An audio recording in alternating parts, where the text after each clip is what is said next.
I ended up homeless. I ended up out on the street with no money and nothing to my name. My intention was just to make enough money to be able to take care of my mother. That's all I wanted to do.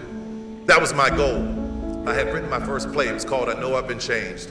I put the show up, working, used car, bill collector, H&R Block tax return that wasn't quite right, but I got my money out of it. I thought 1,200 people would show up that weekend, but only 30 showed up. My car payment, rent, everything was tied up in it. But I knew that that is what I was supposed to be doing. I knew that I was on a good foundation. When I was growing up, my father was a carpenter. He would take me to work with him. And in the summertime, it was really hot, and I'd be out there with him, and he'd be building these houses. And the part that I hated most about this was when we had to put in the foundation. It was painstaking, digging these holes. Then you had to tie the steel, and after all that work was done, you just poured concrete over it. And here's the thing, nobody ever saw it. All that work was done, and nobody ever saw it. No one ever cared about the foundation. The only time you hear someone talk about the foundation is when a house is falling apart. But when the foundation is done right, nobody mentions it. And when it's done right, it can carry the weight of anything that it was designed to hold.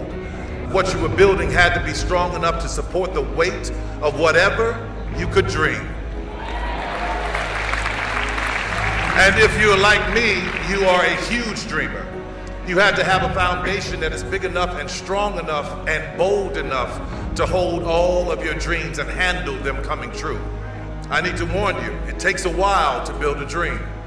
When you get out there in the world, I want you to remember something. What's in the well will come up in the bucket. So today I want to challenge you to know your intention as to why you do what you do. And I promise you, if your intention is right, you will be successful. But let me warn you what will happen when you're successful, because I don't want you to get out there and get caught off guard. At first, you're going to be celebrated. But when your success surpasses what your peers expect of you, then you will become a target. So now that you have set your intention, now that you have your foundation, let's talk about how to stay on course when the attacks come. As an artist, this is the art that I want to paint.